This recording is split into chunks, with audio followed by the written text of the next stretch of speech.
So in retrospect, I've realized strategically I should have given up the lap. I should have warmed up. I should have waited for another team to do an exchange. And instead of bringing the field, just popped on their wheel for a half a lap sprint. I would have been resting on their wheel up to full speed with a quarter lap on the rest of the group. I would have already been at speed with a quarter lap and my momentum, and it would be easier to unlap that way, because that's exactly what I did the following year when I had a team with Mark Dayton, Gary Rybar, and Mike Alexander, all Hall of Fame riders at Little Five. They were capable of winning without me. And when I would take the first 3/4 of a lap, there was no reason for me to exhaust myself trying to take the full lap, because I give it to them and they could easily bring it home. Even just one of them could bring back the rest of the lap, then exchange, and then the next one would go to the front. And we still had a guy who hadn't even got on the bike yet in reserve. And by that time, I was recovered as well.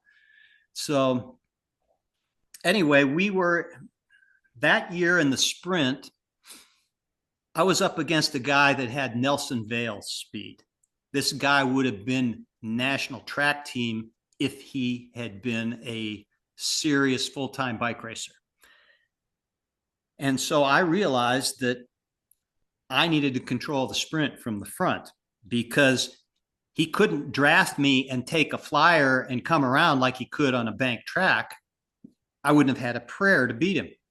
And he was leading. And with one to go, I came up next to him on the home stretch as we crossed the line, put my handlebars in front of his, and just looked at him and grinned.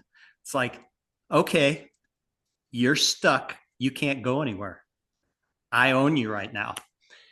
And yeah, I was the rookie. He was the veteran. So as soon as we hit the turn, we didn't go into the turn very fast. I accelerated as fast as I could all the way around the turn and sprinted flat out the entire backstretch. And by the time we went into the last turn on the far end of the track, he was ahead of me by about a wheel. He had already come by me and passed me, but he was outside, and then we were coasting. So then I was back ahead of him, and there was nothing he could do. He wound up trying to pedal too early,